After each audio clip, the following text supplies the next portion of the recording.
Dear student, आपके Madhya Pradesh PCSJ के video के क्रम में जो Madhya Pradesh land revenue code हमने शुरू किया था, उसकी दूसरी सीरीज आज हम आपके सामने प्रस्तुत करने जा रहे हैं। इसमें आपको देखना है अध्याय 2 राजस्व मंडल। राजस्व मंडल क्या होता है? बहुत से बच्चों को ये कंफ्यूजन होता है कि ये होता क्या है और इसका कार्यक्षेत्र क्या होता है, और इसके बाद इसको कितने डिवीजन में बांटा गया है मध्य प्रदेश में। तो उन सब चीज़ों को मैं एक चार्ट के माध्यम से अभी आपको समझाता हूँ। देखिएगा, जैसे कि सेक्शन 3 में लिखा हुआ है कि मध्य प्रदेश के लिए एक राजस्व मंडल होगा। यानी कि मान लेते हैं हम कि ये आपका मध्य प्रदेश है, मध्य प्रदेश के लिए एक राजस्व मंडल होगा। ये मान लेते हैं हम आपका ये मध्य प्रदेश है, थोड़ी देर के लिए इसको हम मान लेते हैं ये मध्य प्रदेश है। अब इस पूरे मध्य प्रदेश के लिए एक राजस्व मंडल होगा। एक राजस्व मंडल होगा तो अब बनी सी बात है कि वो जो राजस्व आपका मंडल होगा उसका कहीं ना कहीं कुछ ना कुछ प्लेस निर्धारित होगा कि कहां पर होगा। नहीं, इसका जुरिस्डिक्शन जो होगा वो संपूर्ण मध्य प्रदेश के लिए होगा, और इसकी जो बैठकें होंगी, इसका जो गठन होगा वो कैसे होगा, तो उन्हीं सब चीजों पे हम सेक्शन वाइज चर्चा करेंगे। पहले इसका स्ट्रक्चर हम लोग समझते हैं। देखिए, मध्य प्रदेश के लिए एक राजस्व मंडल होगा। अब ये राजस्व मंडल पूरे मध्य प्रदेश के लिए हो गया। अब पूरा मध्य प्रदेश आपका 52 जिलों में बटा हुआ है। पूरा मध्य प्रदेश 52 जिलों में बटा हुआ है। अब ये 52 जिले आपके 10 डिवीजन में, यानी 10 संभाग में बटा हुआ है। 10 संभाग में आपका ये बटा हुआ है, जिसको हम लोग कमिश्नरी भी बोलते हैं डिवीजन क्षेत्र को। 10 संभाग के अभी अमेंडमेंट 2018-19 में कमलनाथ जी करने वाले थे, 11वां संभाग बनाने की बात चल रही थी, लेकिन हो नहीं पाया है शायद। तो ये यहाँ पे 10 संभाग आपके निश्चित है। 52 जिलों में 10 संभाग और 10 संभागों का एक राजस्व मंडल। इस तरह से कहने का मतलब कि पूरा राजस्व मंडल मध्य प्रदेश के लिए, उसके 10 संभाग हैं जिसमें 52 जिले हैं। सबसे बड़ा जो इसका संभाग है वो आपका जबलपुर का है। सबसे बड़ा संभाग जो है वो जबलपुर का है। अब हम जबलपुर, ये सबसे बड़ा, यानी इसमें 7 जिले आते हैं। यानी कहने का मतलब कि इन हर एक संभाग में 1 2 3 4 5 इस तरह से करके जो 10 संभाग आपके हैं, तो इसमें किसी में 4 जिले होंगे, किसी में 5 जिले होंगे। तो सबसे ज्यादा जिले जबलपुर संभाग में आते हैं। तो इस तरह से करके देखिए, ये आपने पूरा एक इसका जो जमीनी जो है इसका विभाजन है वो आपने देख लिया। इसके बाद हम इसमें ये देखते हैं कि ये राजस्व मंडल जो हमारा बनता है इसका गठन कैसे होता है। तो यहाँ पे देखिए राजस्व मंडल का गठन, यहाँ पे सेक्शन 3 आप देखिएगा। मध्य प्रदेश के लिए एक राजस्व मंडल होगा जिसमें एक अध्यक्ष और 2 या 2 से अधिक उतने सदस्य होंगे जितने की राज्य सरकार निर्धारित करे। ठीक है, तो यहाँ पे इतनी सी बात है। नहीं, राजस्व मंडल में कितना, एक अध्यक्ष होगा, 2 या 2 से अधिक उतने सदस्य होंगे जितना की राज्य सरकार निर्धारित करे।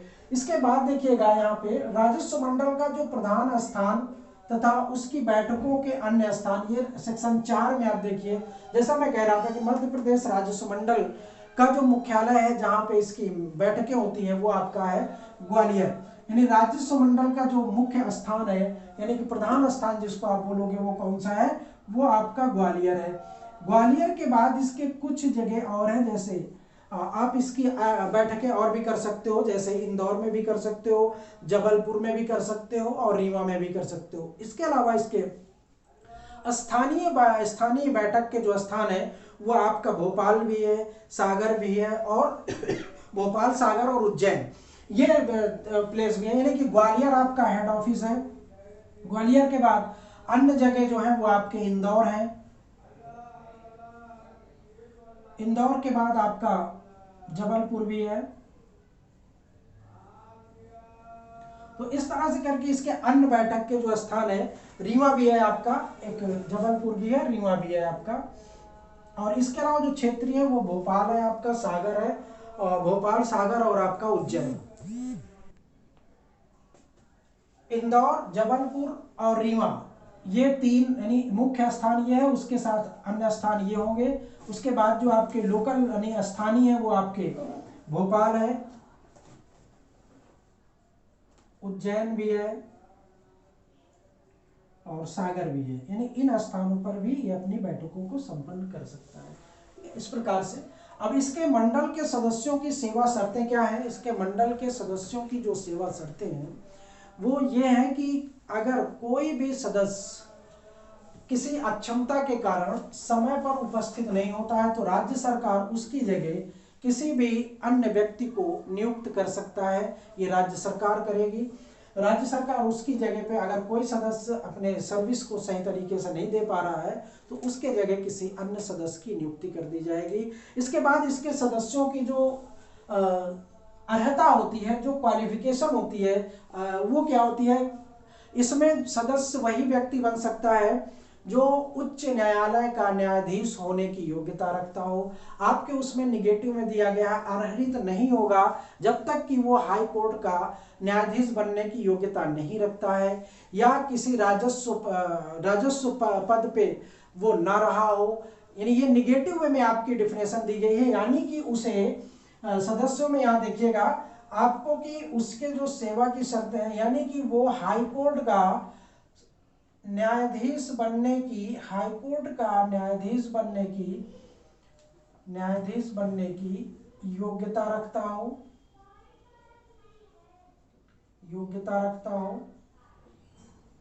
या कोई राजस्व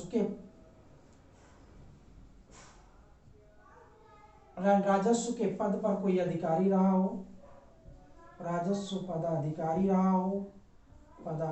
रहा हो, या तीसरा ये कहता है कि वो कलेक्टर से अनिम्न श्रेणी में कम से कम 5 वर्ष तक वो सेवाएं दिया हो। अगर ये चीजें नहीं है तो उसको यहाँ का सदस्य मंडल का नहीं बनाया जा सकता है, यानी कि ये क्वालिफिकेशन होनी ही चाहिए। इनके वेतन तथा भत्ते राज्य सरकार के संचित निधि पर भारित होते हैं, यानी कि इनके वेतन और भत्ते राज्य सरकार की संचित निधि पर भारित किए गए हैं। और इसका जो मंडल की अधिकारिता है वो संपूर्ण मध्य प्रदेश पर होगी, और संपूर्ण मध्य प्रदेश पे होने के साथ साथ इसके अंतर्गत जो मंडल की अधीक्षण संबंधी शक्तियां हैं वो सब आपकी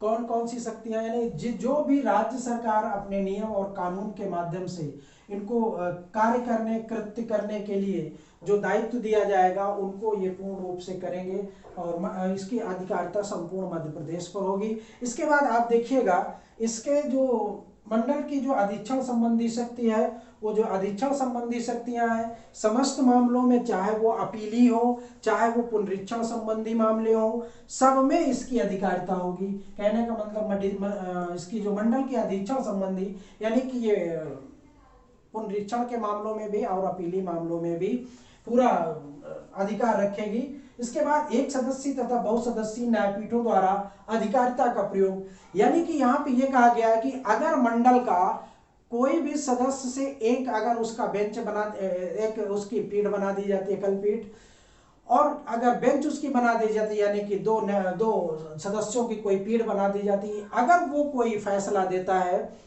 तो वो ये माना जाएगा कि वो राजस्व मंडल का फैसला है, राजस्व मंडल का निर्णय है, उसमें किसी भी प्रकार का किंतु परंतु नहीं किया जाएगा। संहिता के प्रारंभ होने के समय लंबित मामले, इसके पहले जो पुराना कोड जो काम कर रहा था आपका मध्य प्रदेश में, उसकी जगह उसका स्थान इस संहिता ने, इस कोड ने ले लिया।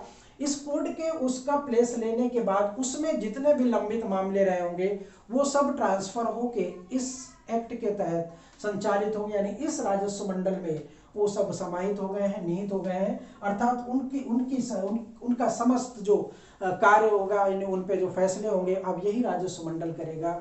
जो इसके पहले यानी पूर्व में जो लंबित मामले रहे होंगे, चाहे वो अपील रही हो, चाहे वो कोई एप्लीकेशन रहा हो, चाहे वो आपका पुनरीक्षण का मामला रहा हो, कुछ भी रहा हो, वो जितने भी पुराने पेंडिंग मामले रहे होंगे वो सब के सब यहाँ पे आके मर्ज हो जाएंगे। इस तरह से करके ये आपका सेक्शन 3, 4, 5, 6, 7, 8, 9, 10 आपने देख लिया।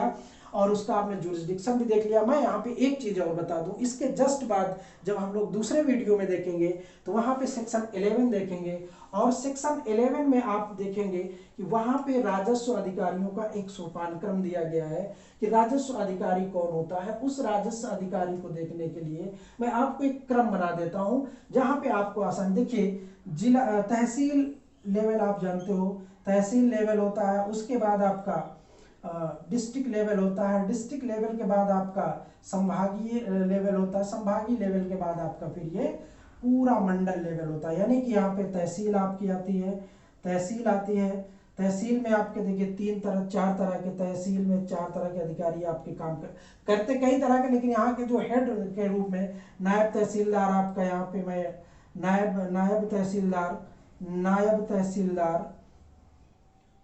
तहसीलदार, तहसीलदार, उप कलेक्टर, उप कलेक्टर या इसको एसडीएम आप लोग बोलते हो, तहसील, तहसील के बाद जिला, जिले में आपका जिला अधिकारी होगा, जिला अधिकारी नहीं होगा, यहाँ पे कलेक्टर होगा, कलेक्टर को यहाँ पे दिया जाता है, और भी अधिकारी हैं इसके साथ, वो सब अभी हम सहायक कलेक्टर, उप कलेक्टर। फिर इसके बाद आपका यहाँ पे आता है जो संभाग के स्तर पे, तो संभाग के स्तर के जो होते हैं वो कमिश्नर लेवल के जो होते हैं वो कमिश्नर लेवल के यहाँ पे आते हैं। तो सेक्शन 11 जब हम लोग पढ़ेंगे तो उसमें 2018 में काफ़ी संशोधन किया गया, जिसमें पहले 13 राजस्व अधिकारी हुआ करते थे। आपके इस 2018 के संशोधन के बाद उसमें ये 19 राजस्व अधिकारियों का प्रोविजन कर दिया गया है, और उस सेक्शन 11 में जो 13 हुआ करते थे, इसमें से 4 जो बंदोबस्त, जिन अधिकारियों के सामने बंदोबस्त शब्द लगा हुआ था, उन सब को क्या किया गया, उन सबको रिपील कर दिया गया, उन सबको हटा दिया गया। इस तरह से करके मैं सेक्शन 11 जब एलेबोरेट करूंगा तो उसमें आपको बताऊंगा। तो ये मेरे समस्या आप लोगों को बहुत अच्छे से समझ में आ गया होगा। यहाँ पे क्वेश्चन का जो नेचर है वो यहाँ पे मैंने बोर्ड पे जो आपको दिखेगा वो क्वेश्चन का नेचर है, जो प्रारंभिक परीक्षा में आएगा तो यहीं से आएगा, इससे अलावा कहीं से आपसे वो पूछ ही नहीं सकता, क्योंकि यहाँ पे कोई जगह मैंने छोड़ रखी ही नहीं। देखिए सारे सेक्शन आपके ले लिए गए, और सारे सेक्शनों की जो मुख्य मुख्य बातें थी वो मैंने ले लिया है। तो इस तरह से करके आपका आज का ये चैप्टर 2 समाप्त होता है। नेक्स्ट वीडियो सेक्शन 11 से आपका फिर आएगा।